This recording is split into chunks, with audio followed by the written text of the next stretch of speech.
There is a time to bid goodbye to the old and the ordinary, and to awaken the beauty within. That time is now. It is time to wake up and take charge of life. Awaken to a new way of thinking. Awakening with Brahma Kumaris. A very warm welcome to Awakening with Brahma Kumaris. Welcome, Sister Shivani. Thank you so much. Om Shanti. Om Shanti to you. In the last episode, we were talking about dependency on happiness, how we are dependent on so many things for happiness. And you said, happiness, it is me who creates happiness, me who creates sadness, is finally, I am responsible for it. Well, we tried after listening to you, and it's very difficult to understand how to be happy when you've not achieved something in life. There are two dynamics in the way we can work in life. One is, if I achieve this, then I'll be happy. And the other is, I'll be happy while achieving this. If I'll be happy while achieving this? It's like you're on a journey. Let's say from X to Y, you're on a journey. So Y is my destination, whether I'm going by road, by train, by air, whatever. And when we leave for the journey, what does that others say to us? Have a safe journey.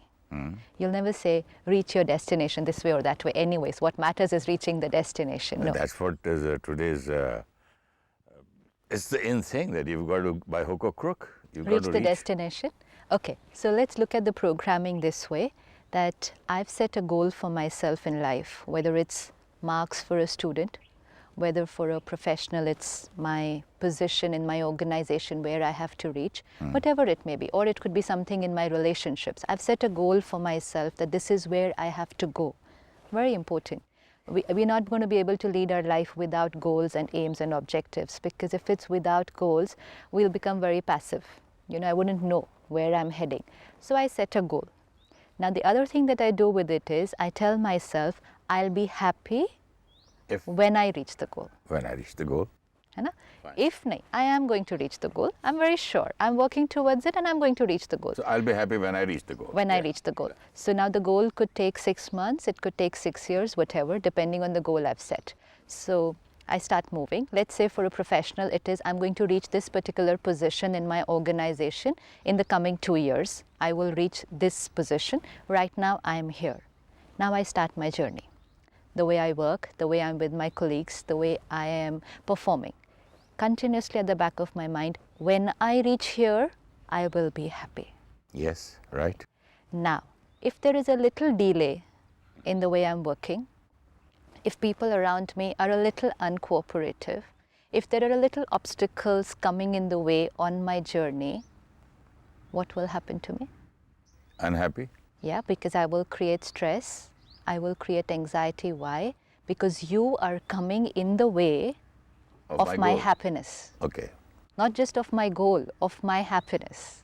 You know, let's say I'm going to walk from here to there, and my mind says happiness is there. Okay. So I start walking. Now while I'm walking, you're in the way. And because you're in the way, and I see you as in the way of my happiness, I'll do anything to get you out of the way. It could be shout at you. If you're just a junior, I will shout at you, because I will say, work fast because you're in the way of my happiness. If you are a colleague and I think you're a threat to me reaching the goal, I can plot anything against you to get you out of the way. If I have to compromise on my values, let's say you stand in the way and you say, if you're honest, you'll have to stop here for 1 week. And if you just tell a lie, you can go there quickly, faster.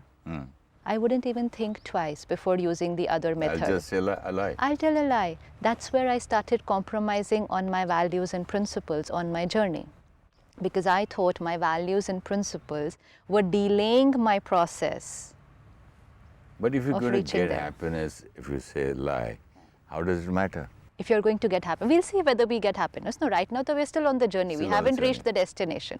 But I can create anger, I can create stress, I can compromise on my values and principles. Doing all this on the way, what have I been creating on the journey? All these negative emotions. Okay. So for 6 months, I create anxiety, stress, it can have a disturbance in my relationships, it will create problems for me with people at work, my inner state of mind will be in all upheaval, it will start having an effect on my physical health. But doing all this after 6 months, on that decided date, I have reached my goal. Then? How will I feel? Don't you think you'll be happy? I will. After 6 months, Yes. I will be happy. Yes. For how long? That's a good question. Important is, if I have created all these negative emotions on the way, Oh. I've experienced and I have created and I have transmitted to everyone around me, and I'm going to because of get that back after 6 also months. receive, not only after 6 months, even during those 6 months, I'm doing all this exchange of negativity. All this is happening during those 6 months. So it's like I've fallen down, I've hurt myself, I've stumbled, I'm bruised, I'm everything, and I reached there. I've reached there. But by the time I reach there, I'm totally in pain. Okay? But I've reached there. So I'm very happy that I've reached my goal. But my conditioning says that happiness is dependent on achievement. So once I've achieved it, You want to further achieve. yeah, So it is becoming achieve. Achieve. And during achieving, you go home and say, "Oh, I'm so sorry. I've been behaving like this. I'm just coming home at late night. I'm coming, disturbing you all, troubling you all. I'm so sorry, but I have to achieve that I target." have to achieve because my happiness is there.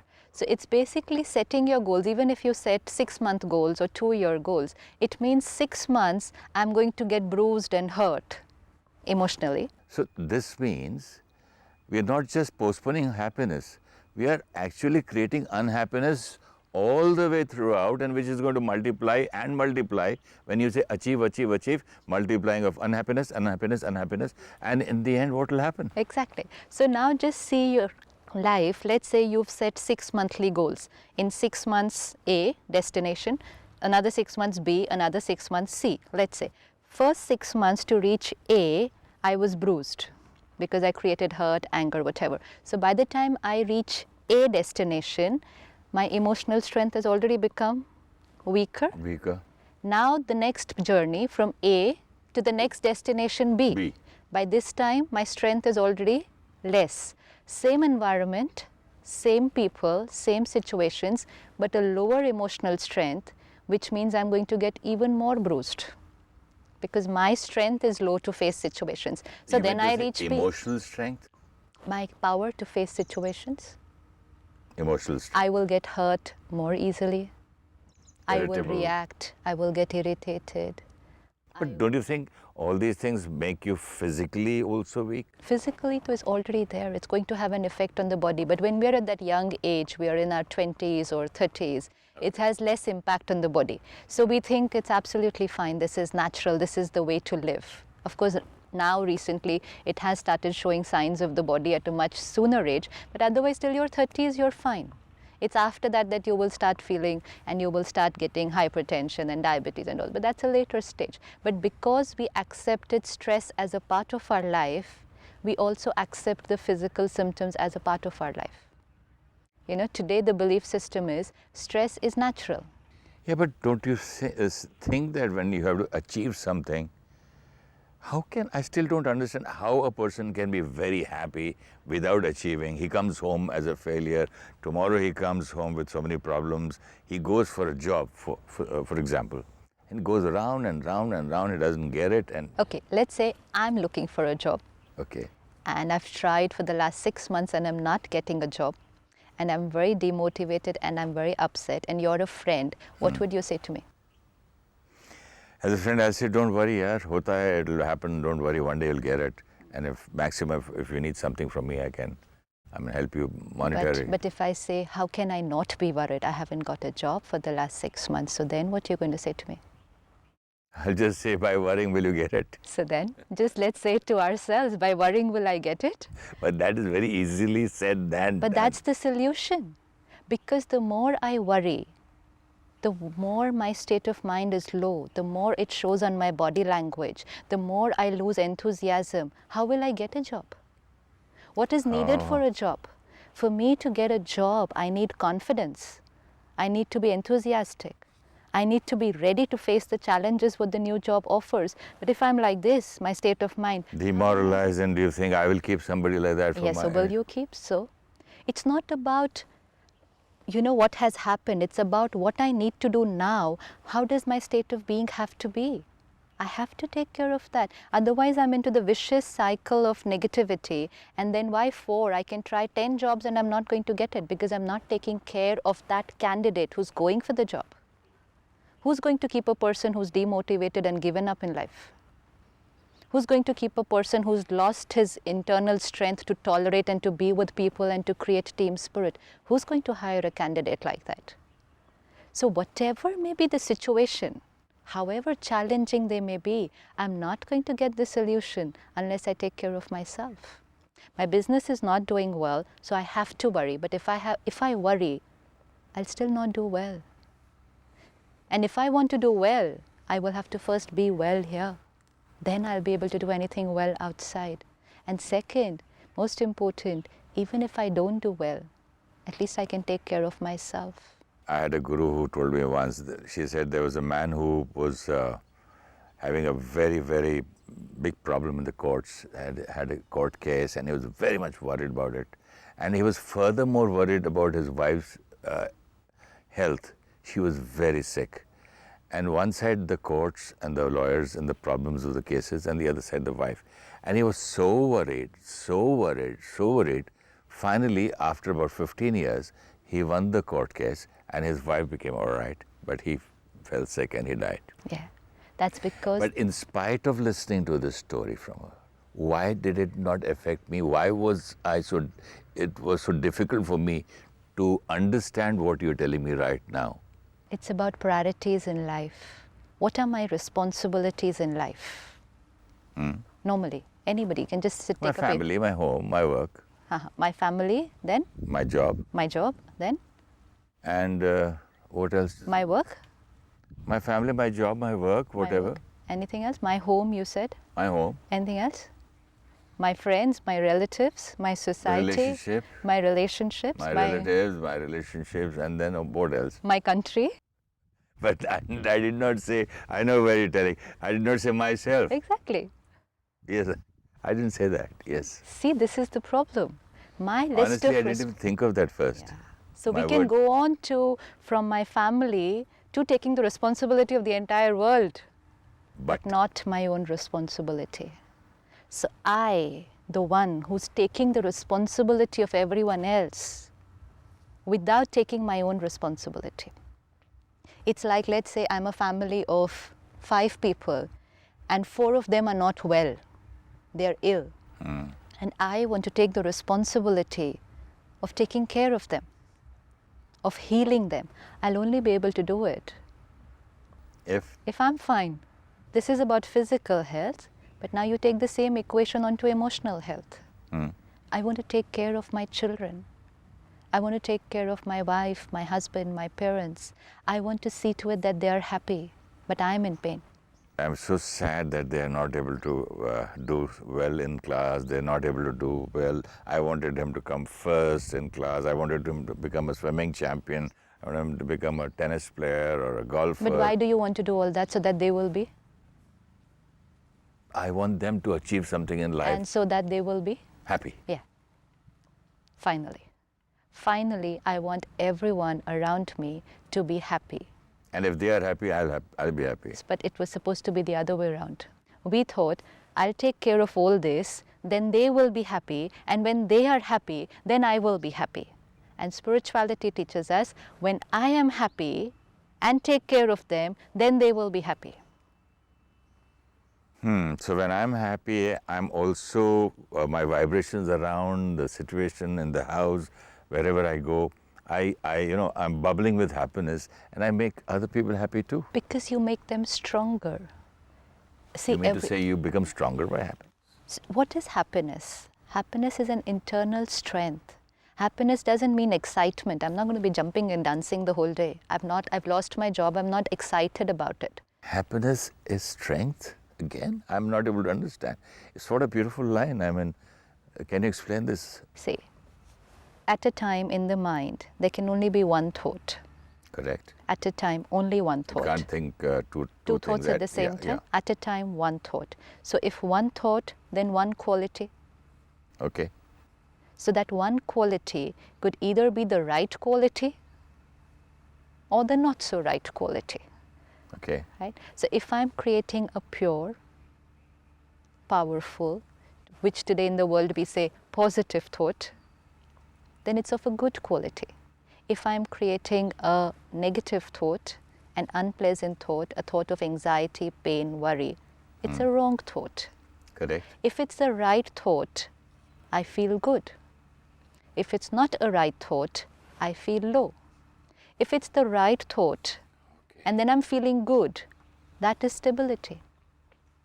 If it's not the right thought, my feeling is low, and that is weakness. So opposite of weakness is strength. So stability Is strength. is strength. Yes. So you're There is stable. you're stable. Oh, that's why they say you're such a strong person. You're so stable in spite of so many things happening. Absolutely. You're still stable and strong and standing like a mountain or a rock, whatever they say. Absolutely. So if you're stable, you're strong, that is strength, then your way of responding to situations. Like you said, I want my child to have good marks. Okay, I want my child to have good marks, but it's not necessary this will happen every time.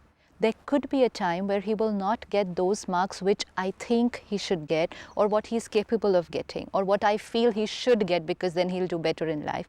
The day he doesn't get those good marks, what is my state of mind? Upset? Now, is that good for me? No.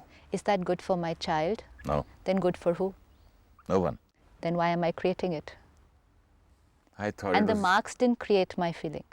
but I thought it was just normal to be upset and feel sad and go and say, oh, so sorry, beta, this and that. You don't both say of sorry you. to your beta when he gets less marks. You shout at him for getting less marks.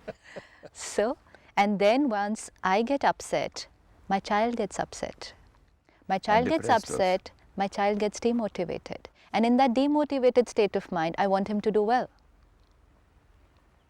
So the energy that I'm giving to the people around me, whom I claim I'm taking their responsibility, is not the right energy. So And that's why I'm not fulfilling my responsibility in the right way. Responsibility, my child has got less marks. My responsibility at that time would be first to take charge of my mind. Fine.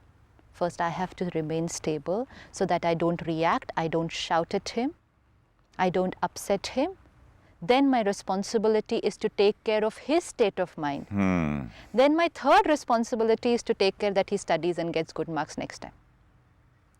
So what we're doing is the opposite. We're depleting his energy. We are Lowering his- depleting our energy. Our energy, his energy, and his And then we're saying, now study. self-esteem, we lower his self-esteem. We make him feel small and we make him feel a failure.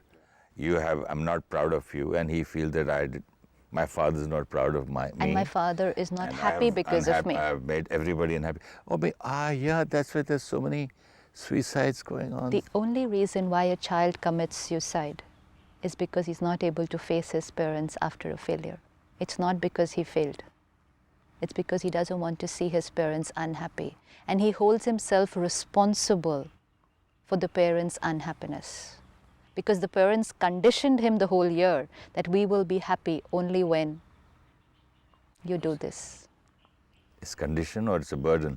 It's a pressure, deep pressure to Constant perform. pressure. Yeah. So is this my responsibility? I thought that it was my responsibility to see that my child achieves his goal, maybe in studies or sports or whatever it is. But honestly, after listening to this, to you, I realized that I have been doing just the opposite. Every individual's life is based on 4 aspects: physical, intellectual, emotional, spiritual. like the chair we are sitting on, 4 legs. Physical, intellectual, emotional, spiritual. My physical health, my intellectual development, my emotional state of being, and my spiritual health.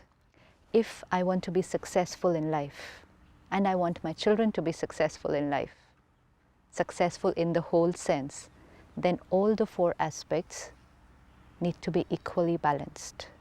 When you said, when I look at my responsibilities towards my child, I see his academic performance, extracurricular performance, and I take care of his physical health. My child should get the best home, the best food, best exercise, everything. So we take care of the physical and the intellectual. We take care of the social also, that they should have good friends, get good extracurricular activities. But how is my child feeling inside? No one's taking care.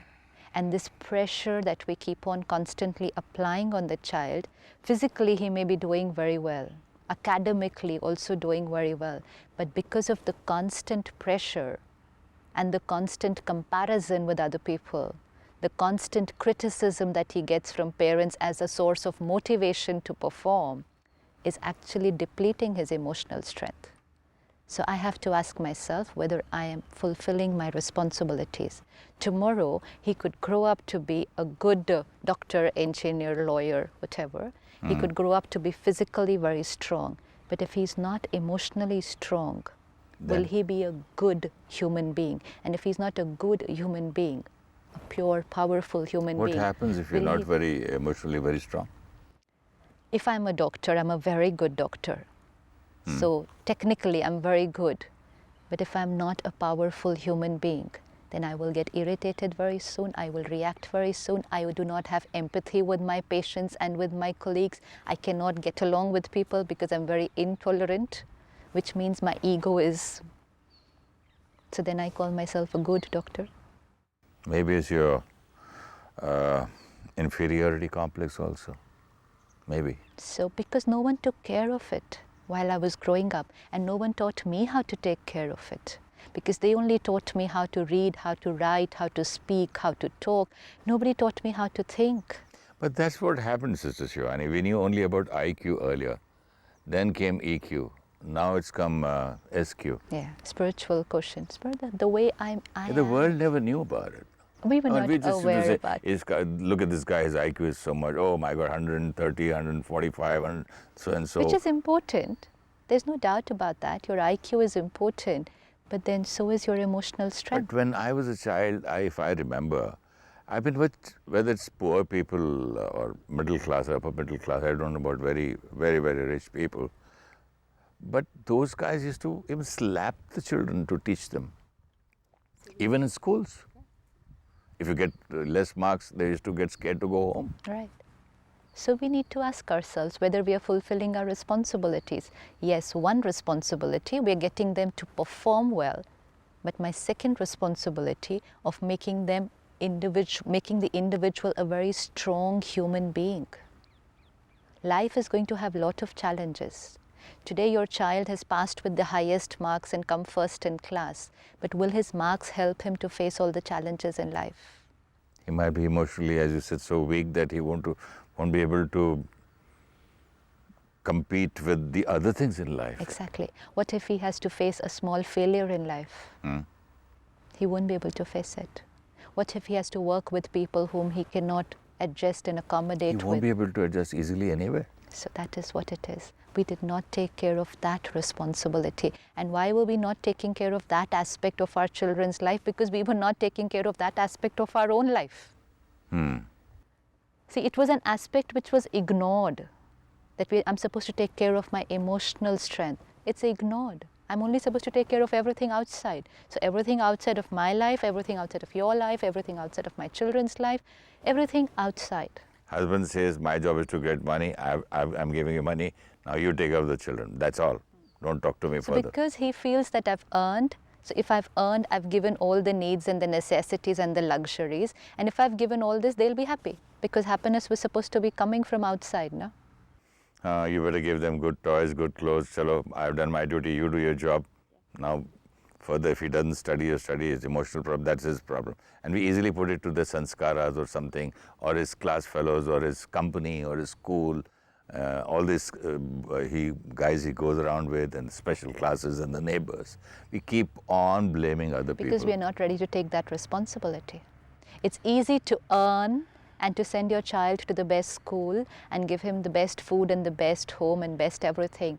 But it's a challenge to make your child emotionally strong. When you say I'm not ready to take responsibility, somewhere also I never knew about it also, no? That this is also a responsibility. Nobody opened our eyes also earlier. So maybe it's this the is time also to do your that duty. now. Huh? It's time to do that now. Okay, it's time to do that now.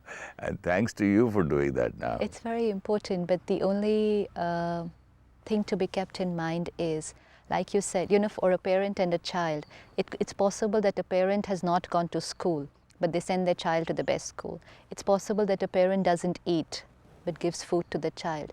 But it's not possible for a parent to have his child happy without the parent being happy himself.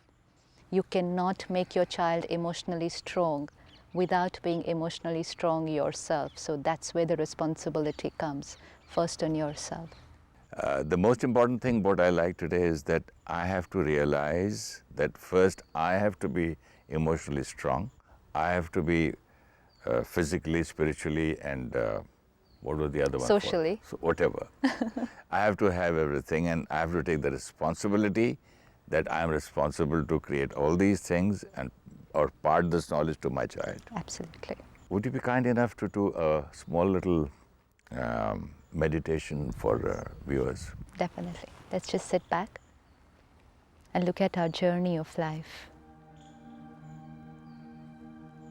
Aims, objectives, goals and achievements, milestones to cover. That's my journey.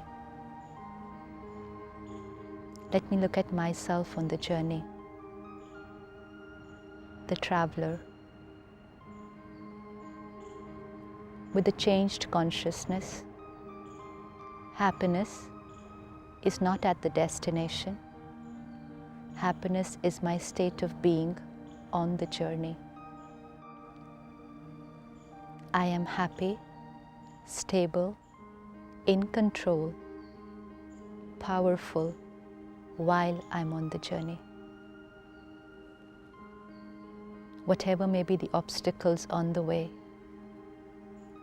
my first responsibility to take care of my state of being, the way I respond.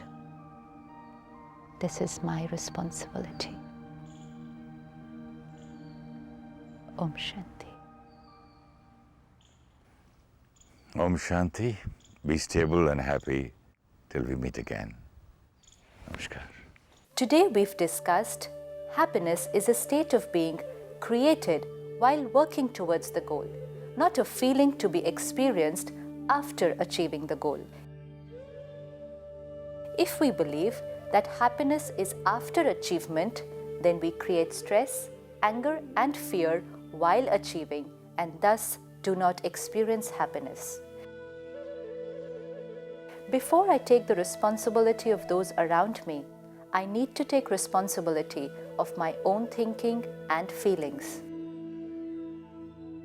When I'm happy and take care of others, then they will be happy.